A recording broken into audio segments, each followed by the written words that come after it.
pour finir et pour être sûr qu'on ne vous perd pas pour la dernière partie de cette réunion, l'idée c'était un petit peu d'avoir un débat avec les personnes qui sont présentes ici et pas seulement les partenaires du projet. C'était élargir un peu le public cible. Et puis donc on a préparé un certain nombre de questions et ou présentations, interactions avec des personnes ici pour essayer d'étudier un peu les perspectives du projet. Donc on va commencer. Est-ce que j'ai retrouvé ma souris? Alors je voulais d'abord commencer par vous faire un petit topo sur où est-ce que vous allez pouvoir retrouver les informations sur le projet d'une manière un peu générale, et puis sur les critères aussi pour ce qui concerne le site internet du RMT Sol et Territoire. Donc le projet, il a une page dédiée sur le site internet, donc vous pouvez le retrouver dans projet lié. Et puis donc l'ensemble des présentations de la journée, je pense, sera ajouté sur la page, et donc vous pourrez consulter les différentes présentations. Il y a également un certain nombre d'autres livrables qui sont déjà présents. Donc Lionel l'a mentionné, vous avez la Forge qui contient la web app et puis l'API. Et puis donc il y a la page RD Agri du projet sur lequel l'ensemble des livrables du projet seront mis à disposition au cours de l'été, peut-être de l'automne, selon la vitesse à laquelle ça avance là, après la fin du projet. Et puis, donc, je voulais aussi vous faire une petite diapo de transition avant d'aller vers les perspectives pour pourquoi les types terres, parce qu'on en parle, nous on est convaincus, mais au-delà de ça, pourquoi est-ce qu'il y a un intérêt à les utiliser. Donc, j'espère qu'on a pu vous convaincre du fait que ça permettait notamment avec les outils qu'on a développés, d'identifier les sols de manière un peu plus simplifiée que le vocabulaire classique du pédologue, et en mobilisant des données sols qui sont par ailleurs déjà disponibles. Ça permet d'avoir un langage commun et partagé, et ça, c'est pas négligeable, notamment pour permettre des échanges entre des organismes, mais aussi entre les territoires, parce que là, l'idée, c'est bien d'avoir des typologies qui sont disponibles à l'échelle nationale et d'un territoire à l'autre. Et puis aussi pour permettre de rétablir les liens entre les agronomes et les pédologues au sein d'un même territoire. Ça permet de fournir des informations préliminaires pour une étude à la parcelle, comme on vient de vous le présenter juste avant. Ça ne remplace pas nécessairement l'analyse de terre pour certaines applications, et ça reste des données pérennes, donc ça ne veut pas dire qu'on trouvera tout dans les types terres, mais ça permet d'avoir déjà des informations importantes sur les types de sols qui peuvent être présents. Et puis, ça peut permettre d'apporter une expertise, un conseil sur un secteur. On en aura peut-être des exemples juste après. Et puis, donc, le dernier point, qui est ce qui était un petit peu central aussi au projet ID Type Terre, de pouvoir disposer d'une typologie harmonisée. Au niveau national, ça va dépendre aussi de l'avancement et de la production des différents types terres dans les territoires qui n'en disposent pas, pour pouvoir alimenter des outils d'aide à la décision, des modèles sol dépendants. Donc voilà. Pour les perspectives, on avait prévu de commencer par une petite présentation des projets en cours ou à venir. Alors, je vais commencer peut-être rapidement par Fertidom, et puis Mélisande, tu peux commencer à te lever pour nous parler des projets spécifiques à Nouvelle-Aquitaine. Donc là, vous avez donc la même carte que vous avez vue jusqu'à présent, avec donc en vert foncé. Le gradient des couleurs est vraiment très moche avec le projecteur, je suis désolée. Donc le vert, là, c'est tous les territoires sur lesquels on a déjà les types terres, et puis on a tous les travaux en cours. Donc Christophe, c'est officiel, c'est fini en... D'accord, donc il ne sera pas là. Alors potentiellement c'est fini en Pays de la Loire, on n'en sait rien. Et puis donc on vous présentera un peu les travaux en cours sur la partie sud.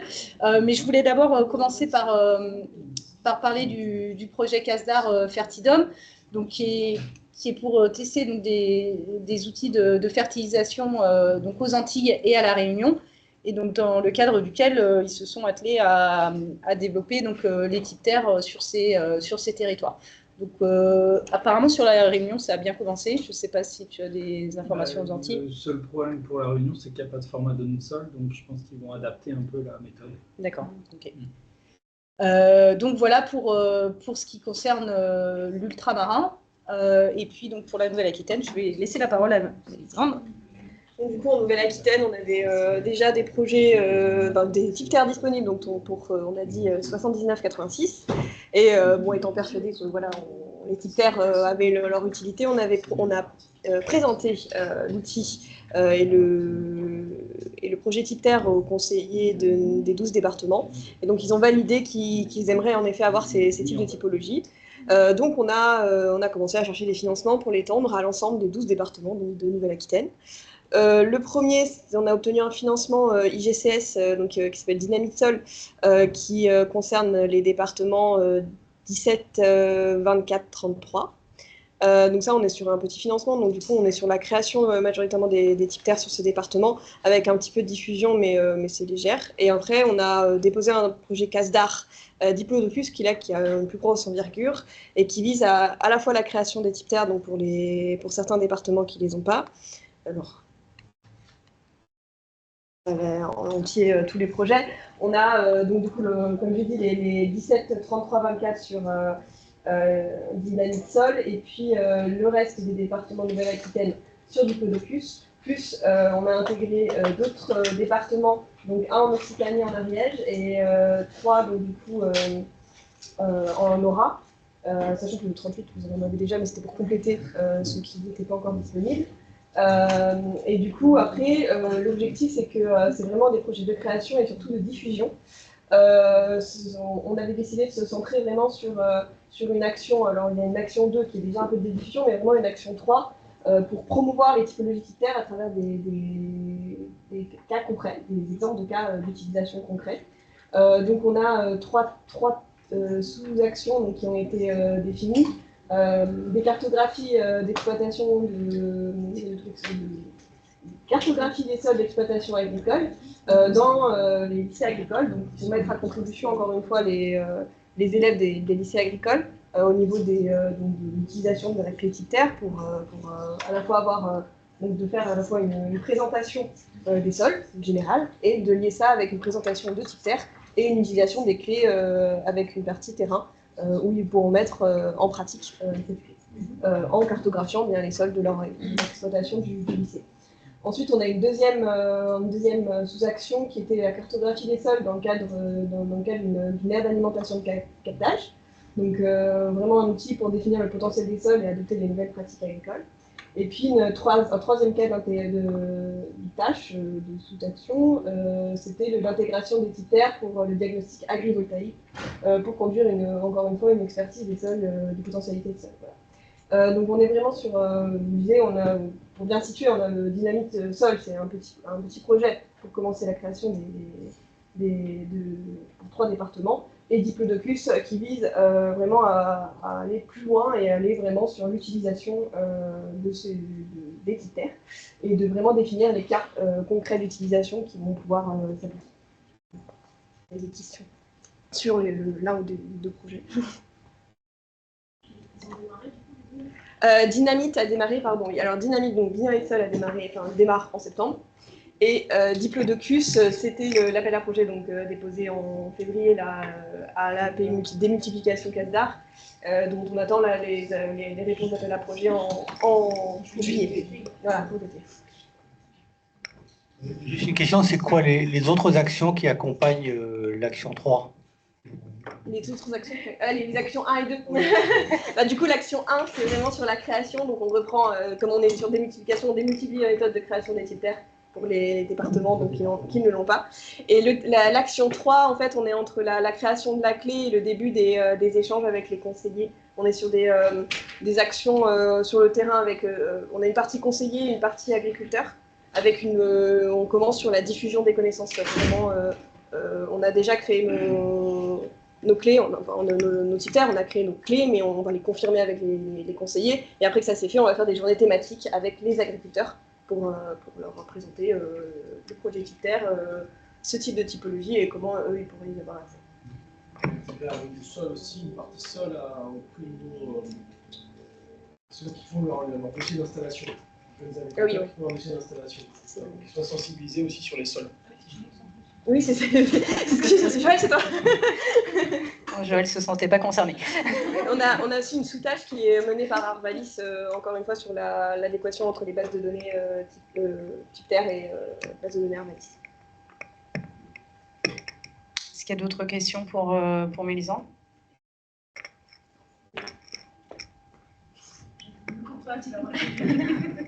Juste pour savoir, du coup, l'entrée géographique choisie dans ces projets-là, c'est quoi? C'est le département, l'entité, la petite région naturelle? Pour la clé, après ouais. Ah bah ça va être à déterminer. D'accord, ça fait partie de... Bah là, on va réutiliser les méthodologies déployées dans IDE TIPTER, on va les réutiliser en fonction des conseils qu'on a fait aujourd'hui. On va choisir quel est le meilleur choix pendant le cadre de cette région-là, de ces cas-là.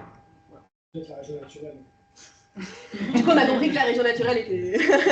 Ils ont été convaincus. Voilà. Agaric Info est associé au projet.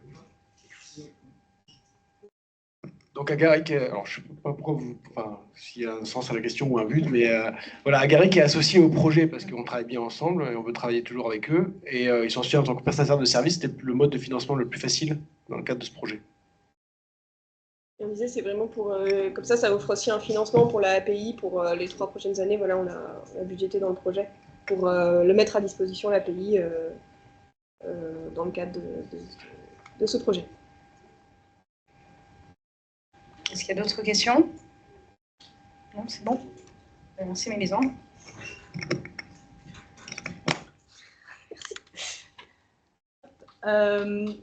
Donc je vais redonner peut-être la parole à Lionel. Ouais, tu t'assumes? Allez. Ça marche. La dernière question, elle tombait à pic, parce qu'il y a la question dans les perspectives du maintien de l'application. Alors une application informatique, ça a un cycle de vie, il y a un coût initial de développement, puis après il y a de l'entretien. Alors les premières années, si on ne la fait pas évoluer, l'entretien, le coût il est assez faible, mais assez vite arrivent des problématiques de mise à jour, essentiellement liées à la sécurité. On a aujourd'hui sur les outils qu'on déploie, rarement au-delà de 3 ans sans mettre à jour. C'est impératif. C'est-à-dire que, vous l'avez tous vu dans les actus, hein, tout le monde se fait pirater partout en ce moment. Et donc, même si on fait de la gestion de données sur les sols, en soi, ça ne va peut-être pas les intéresser, mais pirater une appli, en soi, ça les intéresse. Donc, voilà, il faut la maintenir. Et donc, ça passe par des mises à jour. Donc, il faut évidemment avoir une méthode là-dessus. Nous, c'est notre spécialité sur toutes les applications à vocation carto et tous les composants qui ont été mis en œuvre dans le cadre de l'appli, là, voilà, ils sont assez simples à gérer sur le long terme. Mais ça ne veut pas dire qu'à un moment donné, il va falloir réinvestir parce que des fois, dans le cadre de certaines mises à jour, il y a notamment des redéveloppements à faire pour des problématiques de compatibilité. Alors, avant ça, il y a quelque chose qui va vous intéresser plus que ça, c'est la gestion de l'application avec potentiellement le recueil de nouveaux besoins. Et puis, se pose la question de la validation de ces évolutions. Imaginons que dans le projet Diplodocus, il y ait des nouveaux besoins qui émergent. Par exemple, je ne sais pas, on a eu des demandes là aujourd'hui. Quand on a des cartes précises au 25 millième, pourquoi pas tomber directement sur une UTT? Je ne sais pas, j'extrapole un peu. Ça peut être un nouveau besoin. Alors, on y reviendra juste après, parce qu'en fait, il est déjà couvert. Mais... je parlais de l'entretien de l'application, de la gestion de la mise à jour de sécurité. Et puis aussi, tout ça, c'est conditionné par la recherche de nouveaux financements. Nous, l'offre de service qu'on fait, je reviens dessus, c'est une offre d'hébergement. Il n'y a pas de maintien au sens mise à jour, il n'y a pas de développement gratuit dedans, quoi. C'est un peu ça ne couvre pas ce besoin-là. Donc évidemment, quand il y a un nouveau projet qui arrive et qui est intéressé par l'application et qu'il a un petit peu de moyens à mettre dans l'entretien juste de l'appli, on est preneur. C'est bon pour l'existence et le maintien à long terme de l'application. Ça pose une question importante qui est la mise en œuvre d'un comité de pilotage. parce que cette application elle a été développée dans le cadre du projet Idétipter par les partenaires. Et donc, finalement, ils envoient au chapitre pour dire cette option on la prend, celle-là on la prend pas, non ça nous convient pas, et au contraire ça nous intéresse. Donc c'est un petit peu le cycle de vie normal d'une application open source. Hein. Il y a en général un groupe de gens qui sont intéressés par l'application qui se mettent autour de la table et puis qui discutent entre eux des évolutions et qui les valident ou pas. Voilà. Je ne sais pas s'il y a des gens qui veulent, réagir. Tu voulais... un retour du travail. Si tu veux, je pourrais dire ce que je t'ai dit. Oui, la maintenance à long terme, on s'est posé la question dans le cadre de Fertidige. On se pose en ce moment aussi la question sur l'outil Systène. Alors Fertidige, c'est un outil, Systène, un site internet. Systène, c'est un outil. Et on propose que ça se fasse dans le cadre du RMT bouclage, qui est une instance qui est censée durer 5 ans. Enfin là, on est dans les dernières années, on va être renouvelé. C'est des instances un peu durables. Sinon, ça peut être un copie issu du projet. Mais sauf que les gens n'ont pas forcément le temps ou la dynamique au-delà à l'après-projet. Donc c'était juste une idée comme ça, que ça peut être, un comité de pilotage peut être mis sur pied dans le cadre du comité de pilotage du RMT. Et de cette façon, on est sûr qu'on inscrit à l'ordre du jour chaque année d'échanger sur les mises à jour nécessaires, éventuellement. Donc je pensais au RMT Sol et Territoire, mais le RMT Bouclage serait intéressé également. Je vais rajouter un petit mot sur cette histoire d'entretien. J'ai des exemples assez récents. Vous avez entendu parler de TipSol, par exemple, qui est une application qui a été développée en 2009, qui est très ancienne. Et il se trouve qu'aujourd'hui, elle est encore utilisée en production par certains organismes, avec beaucoup de valeur ajoutée derrière. Enfin, c'est pas neutre. Hein. Et en fait, quand on ouvre le capot, on se rend compte que cette application est, d'un point de vue informatique, complètement obsolète. Et donc, on a les DSI qui appellent les pédologues pour leur dire, là, ton serveur, tu me le dégages parce qu'il ne respecte plus la règle de sécurité. Et là, comment on fait? Donc ça, c'est des vrais sujets, avec impact type Sol, mais qui impactent globalement le cycle de vie d'une application informatique. Et quand on arrête de la maintenir, eh bien, on va vers ces problèmes-là. Et ces problématiques de sécurité, elles sont de plus en plus critiques et gérées de manière très stricte par les DSI. Hein. Ça ne va pas aller en s'arrangeant. Voilà, pour dire que c'est un point important. Alors, ce qu'il faut, c'est arriver à s'arranger pour que l'entretien, en tant que tel, ne coûte pas trop cher. C'est en général, plus on va vers des composants complexes, plus on va vers des coûts d'entretien élevés. Mais quand on a des composants assez simples, ce qui est le cas de l'appli Idétipter, on a des coûts d'entretien qu'on espère pas trop élevés dans la durée. Voilà. Ok. Est-ce qu'il y avait d'autres remarques?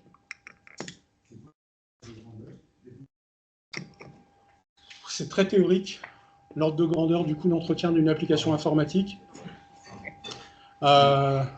Sur les grosses applications, on est dès la deuxième année à près de 30%. C'est une estimation globale, quoi. Mais on peut penser, nous, on n'aura pas de coût d'entretien les 3 premières années, on en est quasiment certain. Et puis, ce ne sera pas non plus 30%, ce sera vraisemblablement inférieur. Voilà. Donc, le coût de l'application, alors le coût de l'application dans le cadre du projet, mais ce n'est pas que le coût de l'application, parce qu'il y avait toutes nos actions à nous, à Garikigé, plus un sous-traitant qui a été pris pour une partie des développements, c'était de l'ordre de 60 000 €. Mais là-dedans, il faut enlever des journées de participation au projet, etc. Donc le coût de développement de l'application, là, je n'ai pas les chiffres exacts en tête, je ne voudrais pas me tromper, mais entre 30 et 40 000 €, quoi. Voilà. Donc on est sur un coût d'entretien à environ 5 000 € par an, on va dire, d'ici quelques années. On peut dire ça grossièrement. Mais c'est vraiment très grossier, hein, je me lance peut-être un peu.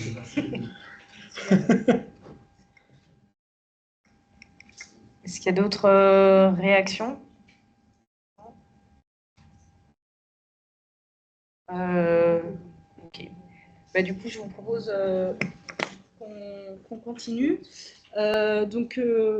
Dans les interactions avec les partenaires, c'est vrai que tout ce qui a été fait en collaboration avec l'EPL du Bas-Rhin nous a apporté beaucoup, hein, je pense, en tant que partenaire. Et donc, on voulait laisser l'opportunité à Véronique de témoigner un peu les perspectives de l'utilisation du projet. Je sais pas si tu préfères le micro, tu viens. Très bien.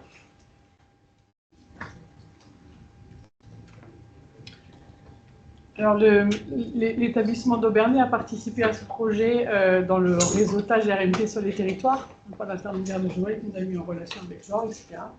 Donc, ça fait quelque temps qu'on travaille sur des séquences pédagogiques qu'on peut créer sur les sols en particulier. Alors, on a un référentiel de formation qui est cadré par le ministère, et ensuite, on est libre de dérouler nos séquences pédagogiques comme bon nous semble. Donc, à Aubernay, on est un petit groupe de profs d'agro assez dynamique et on a essayé de mettre en œuvre une approche citoyenne des sols, donc pour toucher aussi des publics qui ne sont pas au quotidien au contact des sols. Et ça, notamment alors, sur les jeunes qui sont en formation paysage. La formation paysage chez nous, c'est les jeunes qui vont aller vers des entreprises de travaux paysagers, qui peuvent devenir ingénieurs paysagers après s'ils poursuivent leurs études un peu plus loin. Et c'est vrai que leur usage des sols au quotidien est un peu différent que le public agricole parce qu'ils sont souvent sur des sols perturbés, quand ils sont soit en milieu urbain, soit autour de maisons, etc. Et donc, on a voulu les sensibiliser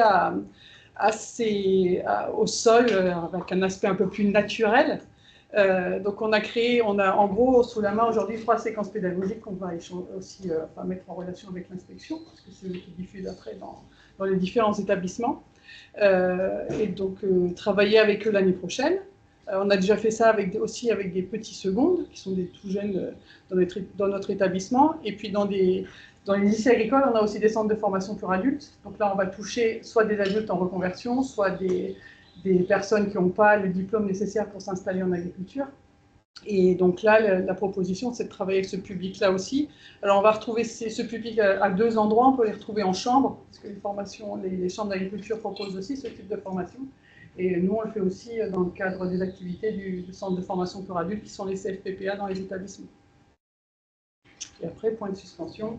C'est le projet qui a été présenté tout à l'heure, Diplodocus, où il y a des établissements du sud-ouest, a priori, qui seraient mobilisés.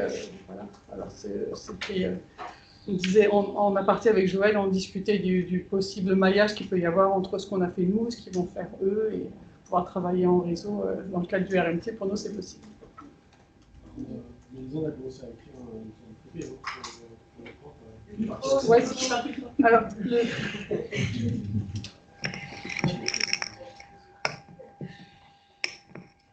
Oui, du coup, on avait dit que dans Diplodocus, il y avait une partie dans l'action 3, justement, de cas concrets avec une intervention dans les lycées agricoles. Et dans ce cadre-là, donc, elle est aussi présente, cette action, dans le projet Dynamite Sol. Et donc, on a commencé, il y a 2 semaines, on a fait une première intervention dans un lycée agricole à Venours, avec, pareil, en intégrant... L'idée, c'est d'avoir un module comme ça, tourné sur le sol, présentation générale des sols, et puis un petit focus sur les types terres et leur utilisation sur le terrain. Voilà, donc on a commencé cette mise en place, et en effet, on avait introduit dans Diplodocus la CRA Grand Est et donc la région avec les types terres qui sont déjà disponibles pour cette partie 3 diffusion, donc qui pourront participer à cette action au niveau des lycées agricoles.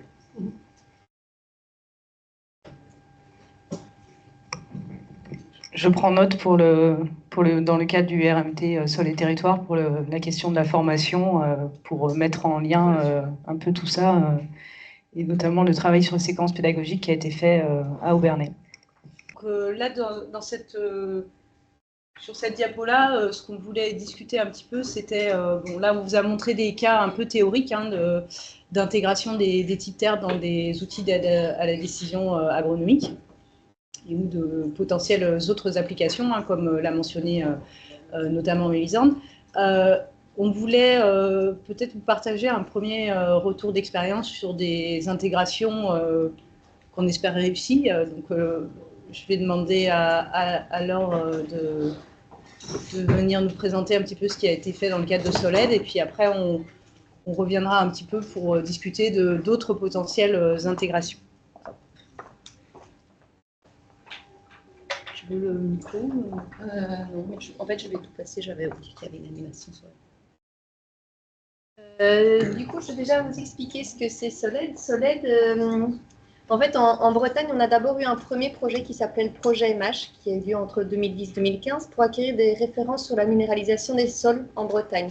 Donc, c'était 140 parcelles expérimentales suivies pendant 4 à 5 ans pour vraiment avoir une mesure de la minéralisation. Et suite à ça, on a créé un modèle prédictif de la minéralisation qui était nouveau et qu'on a voulu rendre accessible et disponible aux agriculteurs et conseillers. Donc pour tout ce qui concerne le projet MH, il y a eu des présentations aux comifères, etc. Je pense que la plupart en ont déjà entendu parler. Et donc juste cet outil SOLED, c'est vraiment estimer la minéralisation en prenant en compte des caractéristiques du sol, le système de culture et le climat. Et donc on va avoir besoin... Le pointeur, il est là.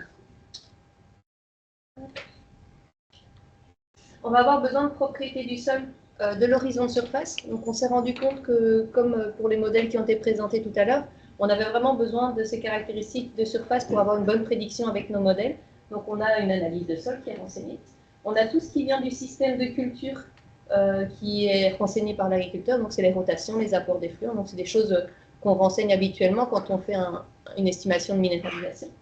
Et puis on avait besoin d'estimer l'effet du climat. Donc pour ça, pour estimer l'effet du climat, on a utilisé le modèle agronomique STIX et dans lequel on renseignait toutes les informations sur les sols. Et derrière ça, il y a les humidités à capacité au champ, point de flétrissement, les profondeurs, densité apparente, etc. Et là, on s'est dit comment on peut intégrer ces données. Et c'est là qu'on est parti sur les types sol, sur les types de sol et notre application API Sol. Donc nous, en fait, cette application API Sol et nos idées les types terre, ils ont été créés en même temps que Soled dans le cadre du projet Soled. Donc tout s'est fait ensemble et ça a été intégré directement. Alors, notre application API Sol, elle est en fonctionnement depuis 2019 et elle a été construite un peu différemment de celle qui était construite dans le projet des types terre, c'est-à-dire qu'on a en entrée une unité cartographique de sol. Donc, on a plus de 400 arbres de détermination, 400 clés de détermination, qui sont toutes différentes. Et une fois qu'on arrive au bout de nos clés, on arrive à un type de sol, une ITS. Si on s'est dit, voilà, on a fait la même construction que la réflexion de Joël, hein, on part de questions assez simples. Donc, la position dans le paysage, est-ce qu'on a de la battance? Et puis, on va de plus en plus loin vers des questions plus complexes, qui sont plus des questions pédologiques. Et on a choisi de se dire, voilà, il y a des moments, l'agriculteur, il ne va pas pouvoir répondre. Si on lui demande s'il y a un lessivage des argiles, il ne va pas pouvoir répondre à cette question. Et donc on dit, voilà, l'agriculteur, il ne sait pas répondre, il répond, je ne sais pas. Et dans les types de sols qui vont rester dans notre arbre, on va dire, voilà, il y a combien d'UTT là-dedans? Il y en a une, ok, on sait c'est l'UTT qui est associée à notre parcelle. Il y en a deux, on va prendre celle qui est la majoritaire. J'espère être assez clair. Et donc, une fois qu'on a défini nos UTT, ça va rentrer dans STIX, ou nos UTS. Ça va, on va avoir en fait avec nos UCS, on a toute la cartographie des sols possibles en Bretagne. Pour une position géographique, on connaît tous les types de sols qui sont possibles et toutes les mailles climatiques aussi au même endroit. Et donc, on a fait tourner STIX, on a une base de données qui contient tous nos jours normalisés pour toutes les combinaisons types de sol et climat possibles. En fonction de la position de notre parcelle, en fait, on définit notre type de sol, on va avoir notre effet du climat qui rentre dans notre calcul, on va avoir nos propriétés du sol qui vont rentrer et aussi notre système de culture. Et en fait, ça nous retourne notre minéralisation. Dans les particularités, on a parlé tout à l'heure de différentes particularités de notre application bretonne. Donc, on est sur des UTS ou des UTT en fonction de où jusqu'où on va dans notre arbre. On a la possibilité aussi de rentrer un code, en fait, je ne sais pas si c'est partout pareil, mais en fait, en Bretagne, on a une méthode qui s'appelle la méthode tarière. On fait un prélèvement à la tarière et on a une description de sol avec un code en 4 critères qui prend en compte la profondeur, l'hydromorphie, je regarde Blandine. Le type de solum, donc la succession des horizons et le matériau parental. Et le matériau parental. Et si l'agriculteur il a cette info ou si le conseiller il a cette info, il peut directement la rentrer aussi dans l'application plutôt que de faire l'arbre et il arrive au type de sol. Ça, c'est une des fonctionnalités qu'on a en plus. On a parlé tout à l'heure des cartes pédologiques précises au 20 millième ou 25 millième. Donc, dans l'application Bretagne, si on a les cartes, elles ont quasiment toutes été numérisées. Je regarde aussi Blandine, donc c'est plus. Voilà, mais il y a pas mal de cartes quand même qui ont été numérisées, ces cartes-là. Donc, elles sont aussi sous format informatique et renseignées dans l'API Sol. Donc, quand on arrive sur un endroit où on a cette carte précise, on n'a pas besoin de faire l'arbre, on a directement le type de sol qui est renseigné à la place. Peut-être compléter sur les cartes précises, parce qu'il y avait des questions effectivement.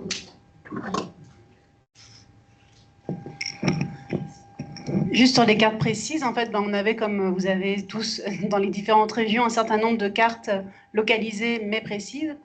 Et en fait, à un moment donné, le choix qu'on a fait, c'était, on se rendait compte que ces cartes se dégradaient, se perdaient. Voilà.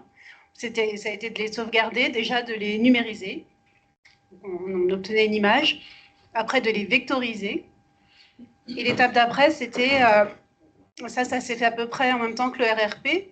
Et donc, l'étape d'après, c'était de traduire donc, ces codes 4 critères en UTS du RRP, puis en UTT. Enfin, voilà. Donc, c'était l'idée d'avoir un peu différents niveaux d'information pour pouvoir faire le lien avec les différents outils produits, quoi.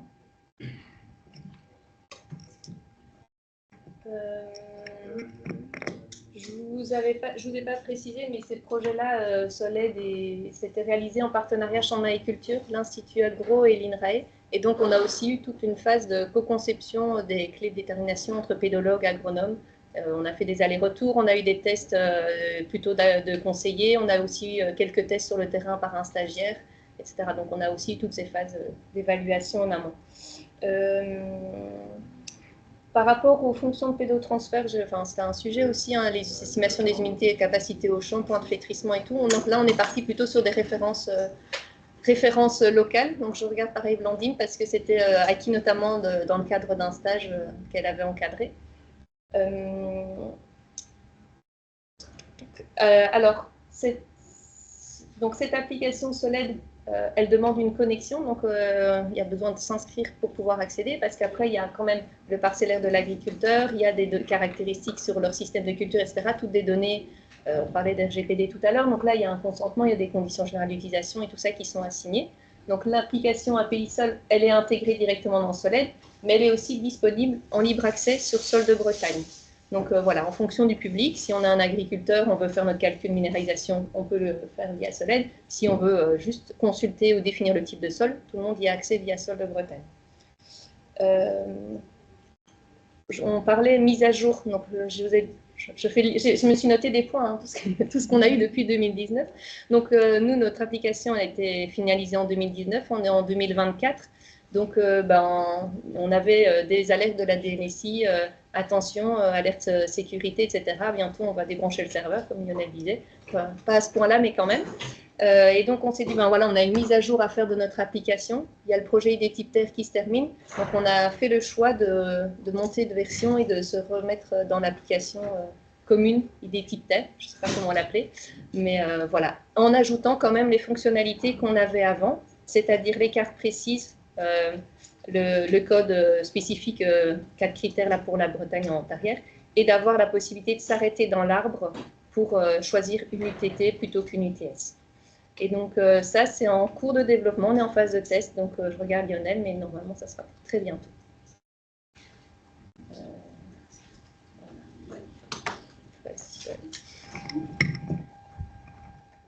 Si je peux me permettre, c'est juste une belle illustration quand même de ce que peut être la mise en commun d'outils, puisqu'en fait, l'API Sol Bretagne, ça a été l'outil numérique précurseur qu'ils ont accepté de mettre à notre disposition. Au départ, elle était que consultable, via un poste fixe. Donc, dont les codes sources ont été mis à disposition d'autres porteurs de projets qui en ont fait un premier prototype qui était utilisable en version nomade smartphone et qu'on a repris encore une fois dans ID type terre pour être amélioré et qui finalement vous revient de nouveau pour améliorer l'application qui était à l'origine. Donc, c'est juste pour témoigner aussi, c'est que quand les porteurs de projets ils sont suffisamment ouverts et qu'ils acceptent de livrer des codes sources, et ça permet aussi d'avancer collectivement et de façon collaborative sur des produits qui s'enrichissent des expériences des uns et des autres. Puis il y a de travailler en commun, il y a des vrais intérêts, c'est-à-dire que si on veut un jour brancher d'autres outils, des OAD, etc., on a une seule porte d'entrée, c'est ce que Lionel a présenté tout à l'heure. On parlait pilotage du projet, on parlait maintenance, on parlait hébergement, etc. Si on est plusieurs, on mutualise un peu tout ça aussi. C'était aussi notre vision là-dessus. Sandine, Non. Est-ce qu'il y a des questions ou des... Des réactions à ce que vous a présenté Laure ou... Très bien, bah, merci beaucoup Laure. Moi, j'en ai eu. C'est long de saisir 400 trucs d'informations. Je ne sais pas combien de jours on a mis, Blandine. Personnellement, 4 jours. Ouais. Moi aussi, plus on a. Donc, Plus une autre personne qui a eu au moins autant que nous. ouais, donc, Et le stagiaire aussi chez nous. ouais, donc on a mis pas loin d'une quinzaine de jours à 3-4. Alors, sachant que ça, c'est juste la saisie de nos 400. Non, ça c'est juste la saisie de, non, faut pas avoir peur, hein. De nos 400, on en avait 400 quoi. Enfin, voilà, parce que c'était le choix qu'on avait fait au début. Parce qu'en fait, quand on a lancé TIPTER en Bretagne, ça s'appelait pas encore du tout TIPTER. Enfin, c'était quelque part les bonnes idées, on dit qu'elles émergent à plusieurs endroits du globe en même temps. Bah là, c'est un petit peu ça. Laure, un jour, elle est venue me voir, bah oui, j'ai besoin de données pour faire fonctionner Soled, mais bah, votre typologie, là, vous êtes rigolo, 330 types de sol, moi, je vais jamais pouvoir intégrer ça, donc il faudrait qu'on simplifie. C'est comme ça que ça a commencé. Puis après, finalement, bah, il y avait cette même initiative collectif, donc on s'est raccroché à ce collectif-là, et ce collectif, effectivement, bah, a aussi profité des idées qu'on avait eues, mais qu'on avait eues aussi de type sol, hein. Je veux dire, on n'a pas non plus inventé grand-chose.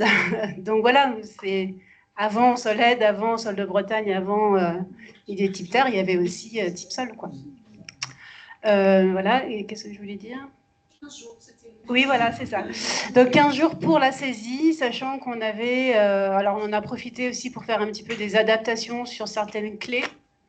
Mais voilà, sachant qu'on avait déjà fait le travail, enfin quelqu'un d'autre avait fait le travail, on avait fait ensemble de construction en 2019, avant quoi. Donc oui. Juste le temps de vérification, parce que je pense que c'est la plus de choses d'avant qu'au 6h5. Je pense qu'elles n'ont pas toutes été validées. Enfin, elles ont été construites donc avec Blandine et un. Quand tu rentres sur l'outil, c'est-à-dire que dans l'application, Ah. on est tous des humains, on n'est pas. Ah oui, vérifier qu'on avait bien rentré ce qui était sur le PowerPoint. Oui, bah, c'est pour ça que c'était 15 jours. Après, on a repéré quelques erreurs, du coup, qu'on a corrigées, et puis il en restera probablement. Par contre, ouais, les arbres, ils n'ont pas tous été testés, enfin, ou peut-être, mais c'est vrai que je n'ai pas parlé un peu de l'utilisation qu'on en fait. Donc, on a encore le temps. Donc là, Soled, c'est utilisé un petit peu plutôt pour le moment encore en TD avec des agriculteurs. S'il y a des conseillers qui sont formés, c'est un démarrage qui est un peu long. Donc là, c'est rentré dans le Grain Bretagne depuis mai 2023, donc ça devrait commencer à être utilisé, mais c'est vrai que l'outil, il est développé, c'est toujours difficile de le mettre en application, que les conseillers et les agriculteurs se l'approprient.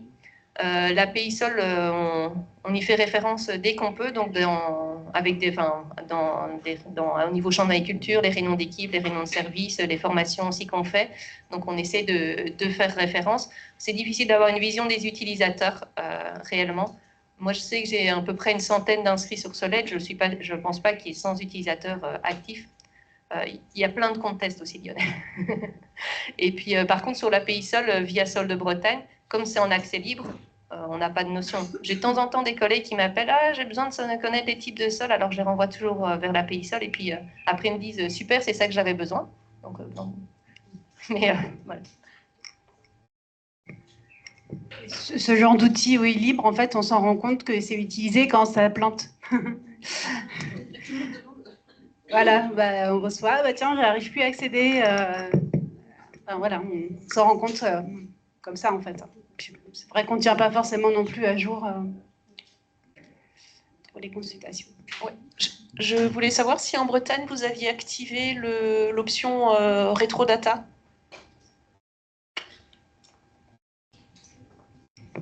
Ça faisait partie de nos demandes. On l'a activé sans l'activer en tout cas. Enfin, je ne sais pas très bien, je regarde un peu Lionel. On avait envie de l'avoir, on l'avait dans notre ancienne version, mais sans forcément avoir de consentement, je pense. Mais je ne sais pas. Le consentement, il est demandé au niveau de l'application Soled. Oui, mais pour l'API Sol sur Sol de Bretagne. Sur Sol de Bretagne, je ne saurais pas répondre. C'est pas nous qui l'avons traité, donc là, j'ai pas d'avis.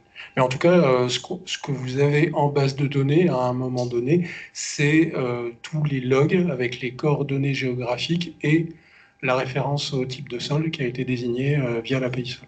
Donc ça, vous l'avez depuis que l'application est en production.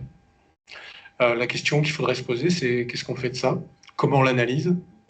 Comment on juge la qualité de ces informations-là? Enfin voilà, derrière, il y a un champ intéressant à explorer de ce point de vue-là. Ça, est-ce qu'il y a... Personnellement, je fais beaucoup de tests. Parfois, je choisis des types de sols sans avoir aucune idée de ce que c'est sur des parcelles et des choses comme ça. Donc, voilà, à un moment donné, il faudrait qu'on mette une case, cette donnée est valide, ou j'ai connaissance du type de sol et je le valide, ou enfin, quelque chose comme ça, parce que, voilà, si c'est juste pour du test, c'est pas évident. Et juste l'application API Sol, enfin, chez nous, on ne va pas forcément sur le terrain pour l'utiliser. Enfin, moi, quand elle est utilisée dans Soled, c'est l'agriculteur au bureau avec son conseiller à côté et ils remplissent l'arbre. Ils ne vont pas sur le terrain. Déjà, on n'a pas les sols calcaires, donc on n'a pas le truc à la scie à faire. Ils vont pas faire. C'est très rare qu'ils aillent faire un profil à l'intérieur. Justement, on voulait qu'ils puissent répondre à l'application sans avoir besoin d'aller sur le terrain, juste à partir des connaissances de l'agriculteur. C'est possible aussi parce qu'on est sur l'entrée UCS et donc on a entre 1 et 10 types de sols différents. Donc quand on a déjà répondu à 1, 2 ou 3 questions, il ne reste plus tant de types de sols que ça et souvent ils font partie de la même UTT. Voilà.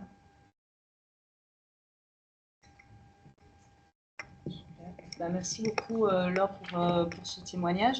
On s'était noté d'autres questions en lien avec ces différentes perspectives d'utilisation dans d'autres outils.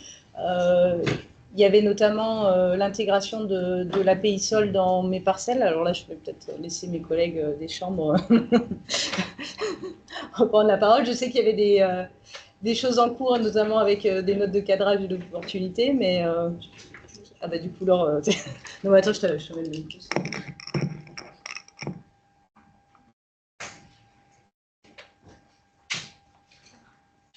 Donc, pareil, on est toujours dans l'interopérabilité entre les différents outils. Mes parcelles, c'est l'outil des champs d'agriculture pour tout ce qui est conseil agro. Et l'idée, c'est de se dire, voilà, on a une application API Sol qui va nous donner des types de sols qu'on va pouvoir utiliser dans pas mal d'endroits dans le conseil agronomique.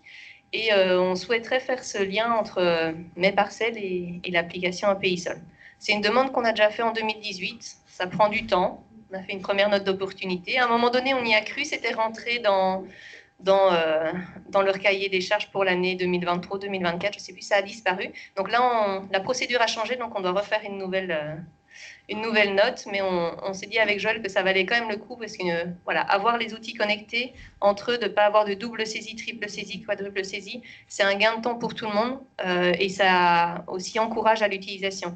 Se dire je dois rentrer mon type de sol, puis une fois que je l'ai, je dois le reporter dans un autre outil, etc. C'est fatigant et personne ne le fait et du coup les outils ne sont pas utilisés. Donc on va essayer de se mettre ce petit chantier-là. Et je fais un peu appel aussi toutes les régions qui seront motivées à au moins manifester leur intérêt sur cette note de cadrage. Plus on est de régions, plutôt collègue champ d'agriculture du coup, mais plus on est de régions, plus on aura une chance que cette note passe et qu'on puisse avoir les liens à un moment donné. Merci. Est-ce qu'il y a des réactions? Ouais. J'ai une remarque par rapport à ce sujet, c'est que en fait, quand on a développé TipSol, on l'a sur le même principe du composant web. Il est mobilisable dans mes parcelles. Il y a des régions qui l'utilisent en production. Il y en a 2 à ma connaissance. Il y a Rhône-Alpes et puis Bourgogne. Et donc TipSol, c'est l'ancêtre. Il est obsolète du point de vue informatique. Fonctionnellement, il fait la même chose. Mais ça pose des problèmes, parce que quand on veut couper un serveur, et puis il y a quand même plein d'utilisateurs qui l'exploitent tout au quotidien, c'est un peu compliqué. Et donc c'est une situation qui est un petit peu étrange, finalement. On a un outil moderne et on aimerait qu'il remplace l'autre, mais pour autant, ça passe pas, c'est un peu plus long, c'est pas si évident. Alors, moi, je rebondis pour la partie TipSol en Bourgogne. Nous, c'est si jamais on migre à des types terres, ce qui, a priori, devrait sûrement se faire, il faut qu'on creuse, mais je trouve que c'est une bonne opportunité. Nous, il y aura l'intérêt que en fait, ça soit compatible avec mes parcelles, parce qu'on a des réglementations derrière. On a plusieurs réglementations, dont des histoires d'IFT, ce genre de choses qui sont liées à mes parcelles, et où les agriculteurs calent leur sol avec. Donc on aura ce besoin en fait.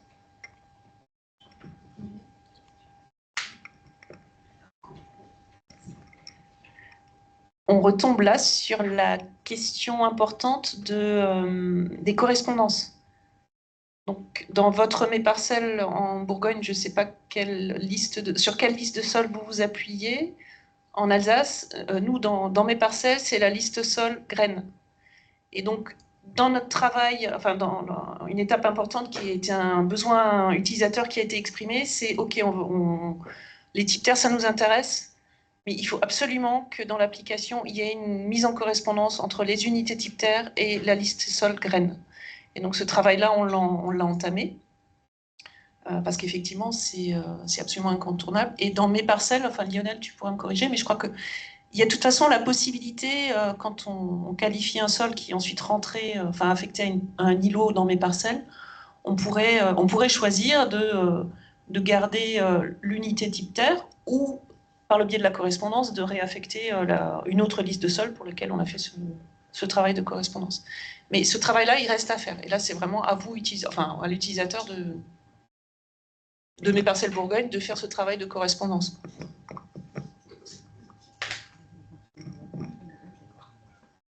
Alors, en fait, nous, l'outil de type sol est clairement construit comme idée type terre, en fait. C'est-à-dire qu'aujourd'hui, l'outil type sol, les agriculteurs ont un arbre de décision basé sur quasiment les mêmes questions que ce que j'ai vu aujourd'hui toute la journée, qui leur amène à une fiche de sol à la fin.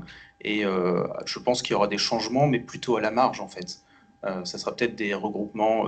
J'ai une fiche en tête où, par exemple, on représente ce que l'on appelle des petites terres, vernaculaire, 3 petites terres qui sont quasiment semblables, c'est juste la géologie qui change parce qu'il y avait une question viticole derrière, qui pourrait, pourquoi pas à terme, être rassemblée en un seul type, hein, ça c'est des discussions internes, mais globalement je pense qu'en fait on est quasiment au point de pouvoir basculer, tout est déjà fait en fait, les fiches détaillées sont présentes avec du conseil agronomique et environnemental derrière, avec des données physico-chimiques de base, des schémas, des photos, en fait on est à un point où c'est déjà utilisable comme ça, en fait.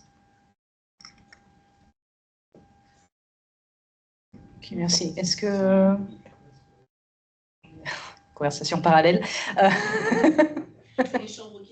D'accord, très bien. Bah, vous pouvez faire ça juste après, on a bientôt fini. Je voulais profiter de la présence de Myriam parmi nous aujourd'hui, peut-être pour discuter...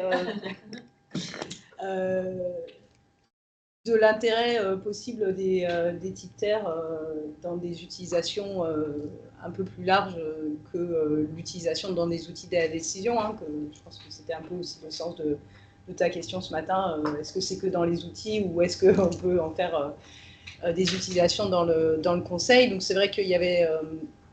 on en parlait avec Mélisande à midi sur le diagnostic climat avec le volet sol. Est-ce que là-dedans, les types terres pourraient être mobilisés pour apporter une connaissance un peu des types de sol à l'échelle de l'exploitation?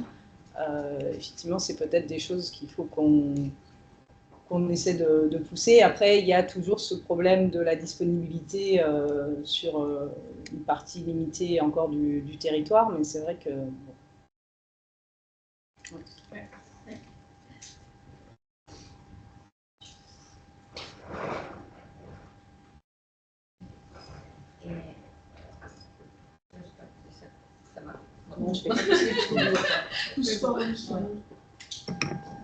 Oui.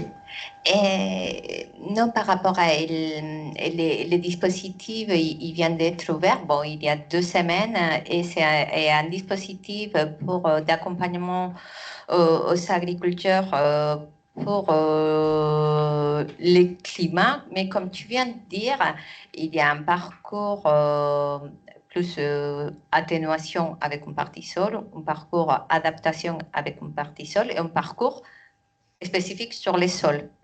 Et donc, et finalement, faire des diagnostics des sols, c'est important.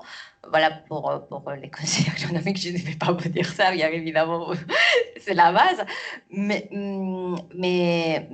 Donc, je pense que c'est par rapport à une question qui a été évoquée ce matin, c'est par rapport à les analyses des sols.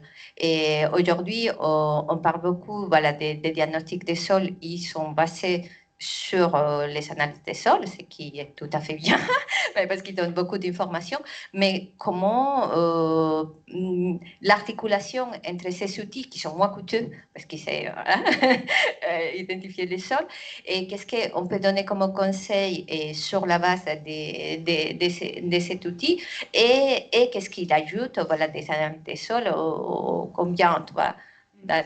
Donc, ce sont des réflexions à faire parce que je pense que des diagnostics des sols, ils vont être à réaliser. Bon, il y a ces dispositifs d'accompagnement, mais il y a beaucoup de discussions actuellement pour différentes raisons, y compris pour la proposition des directives que tu avais évoquées ce matin.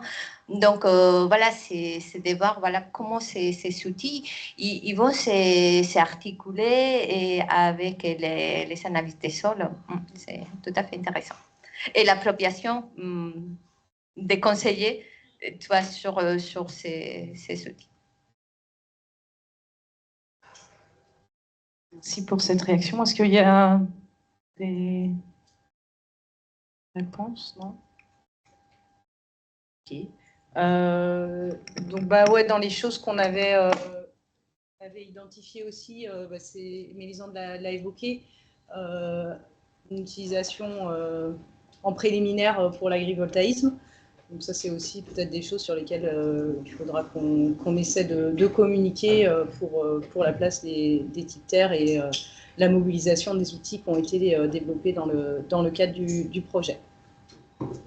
Alors, je crois qu'on en a bientôt terminé. Je ne sais pas s'il y avait des remarques sur les utilisations, des applications, éventuellement d'autres choses que vous auriez envisagées. Non, mais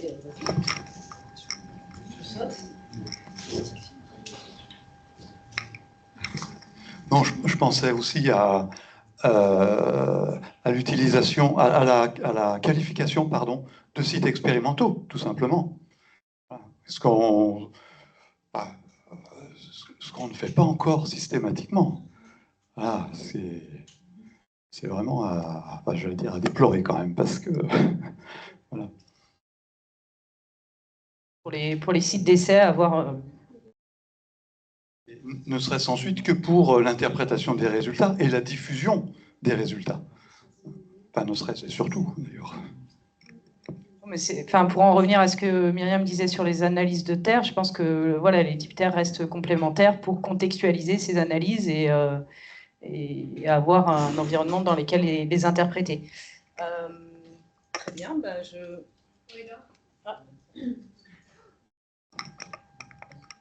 Juste pour compléter quand même un petit peu sur ces aspects complémentarité entre analyse de terre et type terre, pour moi, c'est deux choses complètement différentes et à la limite qui ne peuvent pas aller l'une sans l'autre. Je sais que, ouais, voilà, mais je voudrais à un moment enfoncer un coin, quoi, dans le... voilà, ça remplacera jamais l'analyse de terre. Et c'est vraiment, pour moi, l'intérêt, c'est de donner un contexte pédologique qui va au-delà de juste la description, je suis sur un sol limoneux, et puis c'est tout, quoi. Voilà, c'est d'aller un cran plus loin, donc, et c'est de faire l'intermédiaire aussi avec les RRP qui sont, ou les autres cartes des sols, qui sont pédologiques, qui donnent des informations qui peuvent peut-être faire peur ou tout simplement ne pas pouvoir être gérés par des gens qui n'ont pas besoin de ces informations-là. Donc c'est en ça que ces outils sont précieux, mais je pense que dans le conseil, parce que alors, vous voyez bien, si on a 50 types terres pour un département, alors déjà, si dans un département, on a 5 grands types de matériaux parentaux, ça fait plus que 10 grands types de sols par matériaux parentaux. Si là-dedans, il y a la moitié des sols qui sont hydromorphes, par exemple, d'un point de vue qualité agronomique, ça va être important. Donc voilà, finalement, 50, ça paraît beaucoup à gérer, mais finalement, c'est assez peu pour caractériser une diversité de sols sur un territoire comme un département. Et des contraintes comme le manque d'épaisseur du sol, comme sa charge en éléments grossiers, comme son hydromorphie, seront jamais... c'est pas le but, c'est pas le rôle des analyses que que de donner ces informations-là. Donc c'est en ça que c'est très complémentaire. Il faut surtout pas arrêter de faire des analyses et il ne faut pas tout attendre de type terre. Voilà.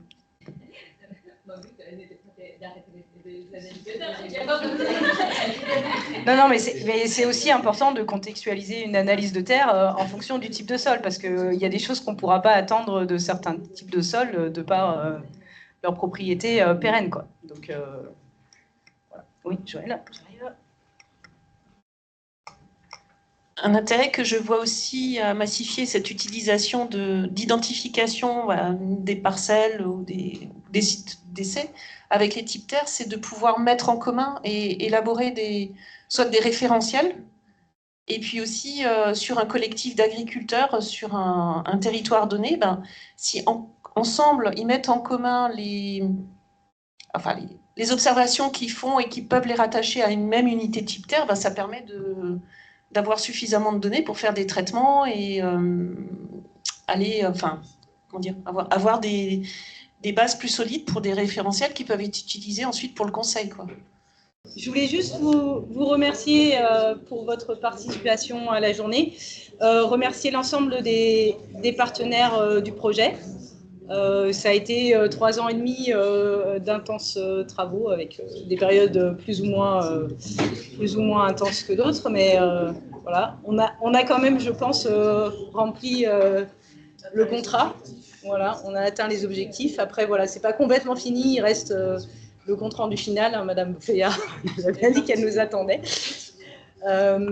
Et puis, voilà, mettre à disposition les livrables sur RD Agri, mais voilà, je pense qu'on a quand même atteint les objectifs qu'on s'était fixés. Puis, comme on l'a vu, il y a des projets qui vont prendre la suite. Et donc, l'aventure de la diffusion, de la production des types terres ne s'arrête pas là. Je ne l'ai pas mentionné, mais donc il y a un groupe de travail au sein du RMT Sol et Territoire. Et si vous souhaitez le rejoindre en tant que futur producteur de types terres ou en tant qu'utilisateur, il y a une adresse pour me contacter. Et puis, je vous enverrai les codes pour vous connecter. Vous serez invité aux réunions du groupe de travail pour participer aux différentes discussions. Voilà, moi j'en ai fini. Vous pouvez aller trouver un peu de fraîcheur, je ne sais pas où. Mais en tout cas, merci pour votre